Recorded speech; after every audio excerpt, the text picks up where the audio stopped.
It's an enormous privilege to be addressing you, the members of the Rabbinical Alliance of America and the Igud HaRabbonim, and I want to thank you 3 times over. Number one, for your incredible work with your kehilot during these really difficult months. You have been sustaining their spirits, giving them personal guidance, being there for them at a time that cannot have been easy for any of you, and I want to thank you for that. Number 2, thank you for arranging this meeting of minds so that together we can inspire ourselves to hopefully inspire others. And thirdly, simply to say how important your work is, Dovka, at this time of social distancing, of face masks, of goodness knows, I don't know if you have the same prohibitions in the States as we have in Britain, but there's no communal singing yet allowed in places of worship. And all of these things make matters very difficult indeed. And it is our job, your job, our job to do what we can to raise people's spirits. So the first dvar I would like to share with you is the importance and the difference it makes when you raise people's spirits. The Torah is explicit about this. When the Bnei Yisrael had to fight against Amalek in the Midbar, the Torah tells us that Kasher Yarim Moshe et Yadav v'Gava Yisrael, when Moses lifted up his hands, Israel prevailed. V'Kasher Yanu Eneach et Yadav v'Gava Amalek, when he let his hands fall, Amalek prevailed. The Mishnah says famously, V'chi Yedei Moshe Osot Milchama or Shovrot Milchama. Do the hands of Moses have this magical property that they make or break war? No, says the Mishnah. The explanation is simple. When Moses raised his hands, the people looked up to heaven and were inspired. And that filled them with strength and energy to beat their most difficult opponent. But when Israel looked down, then they became demoralized, and a demoralized people is easily defeated. There is a wonderful story, I don't know if you know it, but it's super and one worthy of telling your congregations. At least I've found it fascinating. There was a Spanish amateur archaeologist in the 19th century called Marcelino de Sortola, who in 1875 began investigating and examining the Altamira caves in Spain. He was hoping to find, it was kind of the age when international exhibitions were showing fossils and things like that, and he thought that in these ancient caves he might find something of interest in the ground. And for 4 years he examined the floor of these caves and found nothing. In 1879, 4 years on, invited his 9-year-old daughter, Maria, to join him on one of his Sunday outings to the caves. Well, he was busy scrabbling among the rubble of the cave when his daughter said, "Daddy, why are there cows on the roof?" And he looked up, and there on the roof were paintings of bison. This was the first ever discovery of an ancient cave painting. So much so that once he made it known to the world, people simply refused to believe their age. They thought it must be a modern fraud. But the fact is, here this very distinguished amateur archaeologist had been in the cave studying it for 4 years. And yet it was his 9-year-old daughter who made the discovery of all times. Why? Because he was looking down and she was looking up. Sometimes you really need to look up. A long time ago, I used to teach philosophy, and my hero, indeed I lived in rooms just above his, the ones he used when he was alive. My hero was Wittgenstein. Somebody once asked Wittgenstein, "What is your role, your task in philosophy?" He replied, "To teach the fly the way out of the fly bottle. Let me explain what he means, what he meant. It's very easy to trap a fly in a fly bottle. You have this bottle with a rather narrow top, and you put something very sweet on the bottom. The fly smells the sweetness, flies into the bottle. Then when it's eaten all at once, tries to get out and bangs its head against the bottle again and again and again until it flops down exhausted, dead. The fly never actually philosophizes that if there was a way in, there must be a way out. The one thing the fly fails to do is to look up. So it seems to me that Moshe Rabbeinu's greatness was that he lifted the spirits of the people so that they could win their first great battle that they had to fight on their own. And the task of faith, and this you have to explain to people, is to teach us all to look up. Because if we look up, Su'u enechem marom uru'u mi bara ele, lift your eyes up high. Esa enai el ha'arim, I lift my eyes to the hills. Faith lifts our vision. And when we are lifted, we can defeat any adversary. That is my first bracha to you and my first dvar. The second one has to do with what I personally learned from the pandemic. And I want to lead into this by way of a Dvar Torah, because there is a very, very extraordinary Gemara in Rosh Hashanah Daf Tet Zayin Amud Beit, which says the following: Lama tokin umri'in kishehem yoshvim tokim umri'im kishehem omdim. The Gemara wants to know why, when we have blown all those kolot before the Amida, we go back and blow further kolot. Of course, there are different shittot among the Rishonim. How many extra kolot? Is it 12 according to the Balei Tosafot? Is it 30? Is it, as we do it now, rounded up to 100 kolot? But the fact is, the Gemara wants to know, once you have blown those first 30 notes, you have fulfilled the mitzvah. So why on earth, once you have fulfilled the mitzvah, do you go ahead and do it all over again, only the first time when people are sitting and the second time when people are standing during Chazarat HaShatz, the repetition of the Musaf Amida? And the Gemara replies in an answer that is more enigmatic than the question, Kedei la'arviv hasatan, in order to confuse Satan. Well, look, you know the Gemara, you know the Shittot of Rishonim as to what it means to confuse Satan, but it is nonetheless a difficult Gemara. Is Satan that easy to confuse?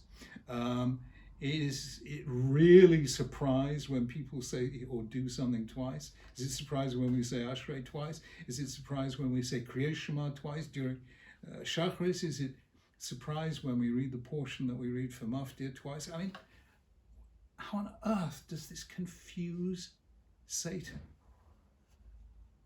I want to suggest a very simple answer, but actually a very deep answer.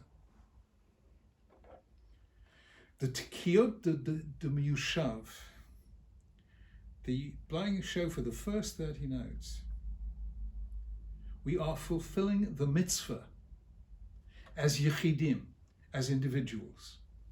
In theory, every single individual is commanded to listen to the shofar, and indeed could be commanded, as hechsher mitzvah, to blow shofar.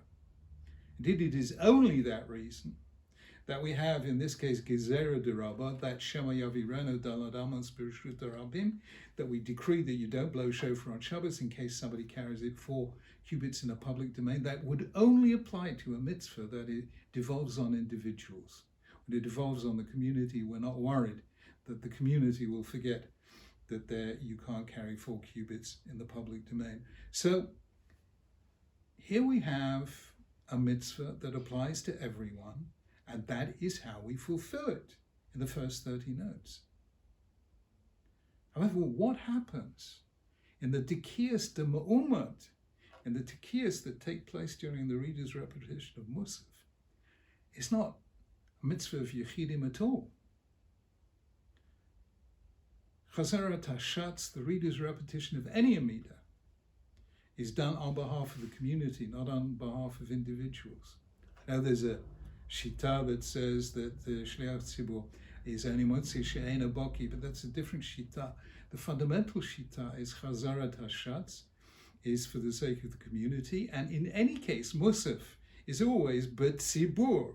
That's why the Mishnah says, Ein tfilat musafim ela b'chava'ir. An individual does not, Musaf is not an obligation on individuals, it's an obligation on the tzibur. And that is what confuses Satan. Every single person in shul has heard shofar, has sighed and sobbed, shvarim, teruah. Every single person in shul has cried out to God. Every single person, without exception. And yet they come back again, not to do it again, but to do it again as a tzibur.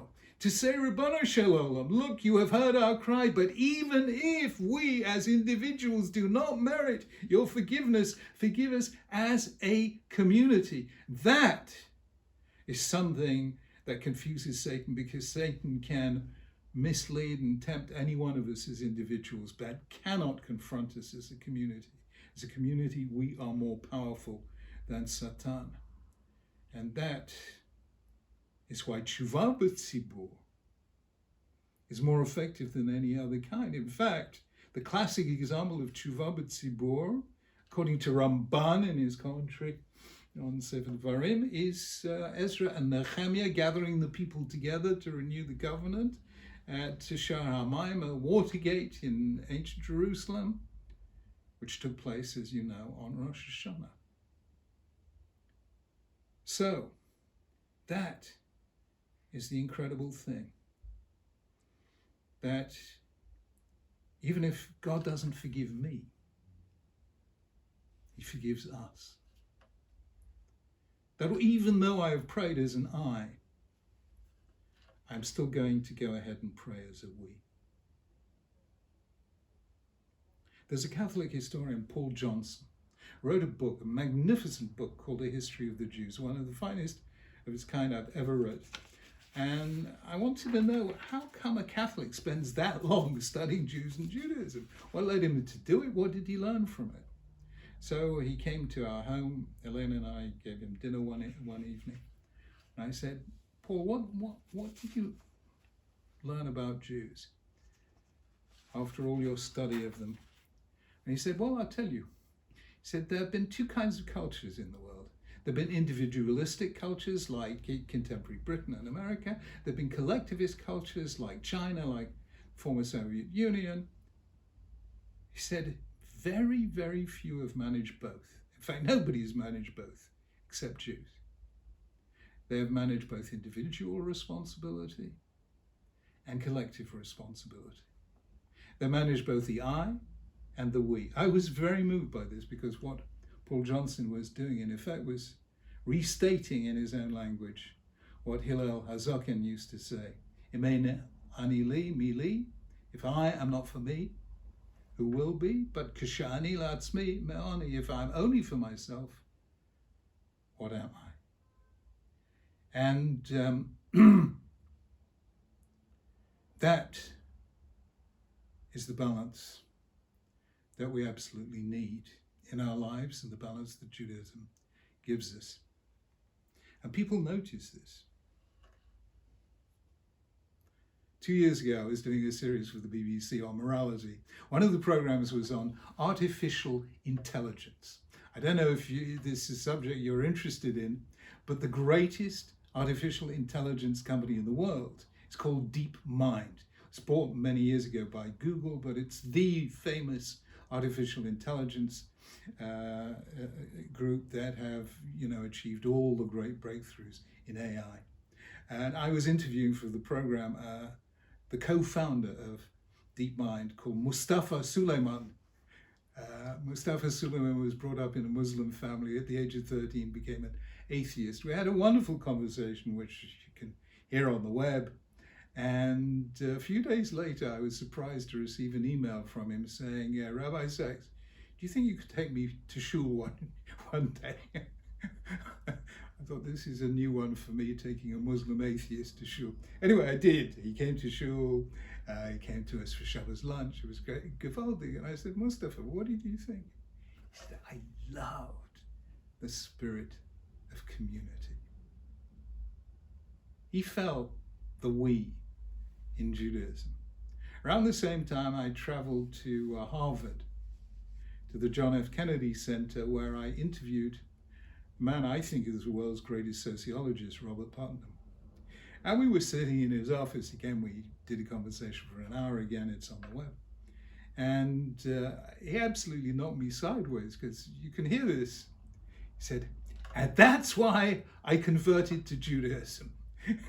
He said to me, I was born a Lutheran, but Lutheranism is all about I, and Judaism is all about us. It's all about community. Thank you, Robert. You're the world's expert on community, and that's why you became Jewish. I thought that was a great story. So that is what Tekiyas de Me'umad and de Meyushav are about, the we and the I, the balance between the two. The tikkun that we need through the pandemic is that for years now we've had too much I in America and Britain and all too little we. And the pandemic has emphasized this and accentuated it, because we can't daven with the minyan, weddings have been postponed, funerals have only a handful of people going to them. Mina meitza karatika, we felt the confinement and we cried out to Hashem, but we found ourselves far, far, far too much on our own. We have to bring back, as soon as it's safe to do so, the we back into Jewish life. We have to do the Bikur Cholim. We have to do the Hachnasat Orchim. We have, as soon as it's safe to do so, to reach out to the elderly, the isolated, the infirm, the people who felt really badly cut off from others, because we needed Tekiyas de Me'umad, not just de Meyushav. Judaism is about us as a community, not just us as a discrete collection of individuals. And that is the second thing. Bring back the we as soon as we can. And then finally, let me just say this. Akedat Yitzchak, Binding of Isaac, that we read about on the second day. The hardest episode of all in the Torah, as far as I'm concerned. We all know the long history of interpretation of this, from Chazal to the Mefarshim, all the way to Rav Soloveitchik and his dialogue with Kierkegaard and so on. I want to suggest a completely different explanation. And again, because of the pandemic. And here it is, under the rubric of Shivim Panim La Torah, that there are 70 faces to Torah. I want to tell you a very personal story, a rather painful story. Just this summer, during the pandemic, Elaine and I had the joy of celebrating our golden wedding anniversary, which brought back memories of 50 years ago. And one of those is a very pointed memory indeed. We were on our honeymoon. It was a little Italian town called Paestum, which has Roman ruins, a very nice beach, and a lovely glittering sea. And it was the most gorgeous day imaginable. And I wanted to go out into the sea because it looked so lovely. And there was only one problem, that my parents, Aleim Shalom, never read the Gemara that said you should teach your child how to swim. So I couldn't swim. And then I looked and I could see that actually people were 100 yards out into the sea, but the water was only up to their knees. And so I said to Elaine, I'm going to paddle out there, and you can see I'll be out there 100 yards in the sea and the water will be only up to my knees. So I did it, and it was. I turned around and started walking back to Elaine. And after about a minute, I found myself out of my depth. I can't swim. and there was no one near. And as I went down under for the 5th time, I knew that was the end. And I remember thinking 2 things. Number 1, what a way to begin our honeymoon. And number 2, what's the Italian for help? Well, as you can probably guess, somebody did see me and did rescue me, otherwise I wouldn't be here, and carry me pretty much unconscious to deposit me at Elaine's feet. I never discovered who it was. Someone somewhere out there is someone who saved my life. But this I can tell you, that after that experience, every single day for 50 years, I know what it is to say b'kavana modeh ani lefanecha, to thank HaKadosh Baruch Hu shechazarta bi nishmati, for giving me back my life. What you have almost lost, you never ever again take for granted.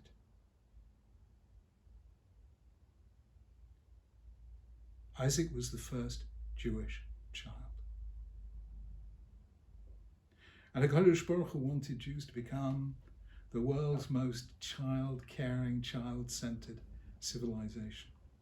He wanted us never, ever to take our children for granted. And so he brought it about that Avram nearly lost his child. He was never going to lose it,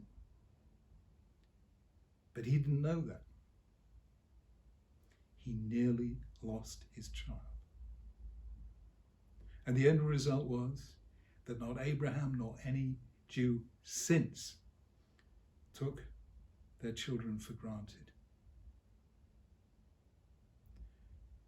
There's an American Israeli called Yossi Klein Halevi, who, 10, 15 years ago, wrote a book called At the Entrance to the Garden of Eden, trying to find some common ground between Jews, Christians, and Muslims in the Middle East. I have to say, he didn't really find it.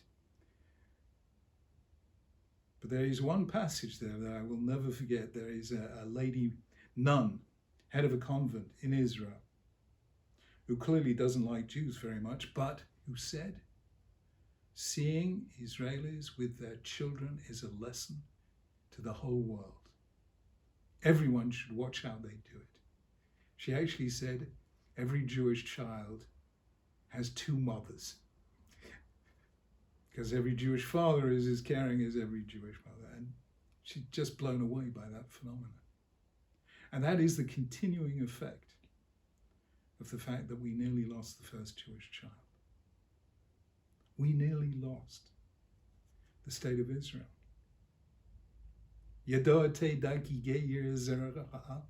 did Avram, God tell Abraham his children would have to go into exile and suffer it? Why? Because they nearly lost their land, and therefore they never took it for granted ever again. And the end result is Jews remain more attached to the land, despite the fact that they were separated from it for 2,000 years, than any people has ever been attached to a land. And that is why it happened. And this is what we should take from the coronavirus pandemic. Every one of us was in some kind of sakanot nefashot. Every one of us was in some kind of danger. I needn't go into the details, you know this. And what we risk losing, we never take for granted. Any of us, if we're honest, know that we stood in risk of losing our lives, Rahman al-Islam. And therefore, the lesson we take from this is never take life for granted. That concept is essential to Rosh Hashanah and Yom Kippur. Zochreinu l'chaim, melech ovetz b'chaim. Everything we talk about and pray for is life. At the end of Unetane Tokef, we remind ourselves how fragile life is, like a fleeting cloud, a flying dream, a shard of pottery. Life is short, it's fragile, and the Rambam says in Moreh HaNevuchim that God gives us only one thing, but it's everything. God gives us life. What I hope we will take away, certainly what I took away from this very difficult brush with pandemic and with danger, is how precious life is, how holy life is, how nishmat kol chai tevarech, how every breath of life that we take is in some sense potentially a praise of God. Every single day in the coming year we should feel thanks for life, wonder at life, an inward sense of the beauty of life. And may Hashem write us all, B'Sefer HaChaim, in the book of life. Amen.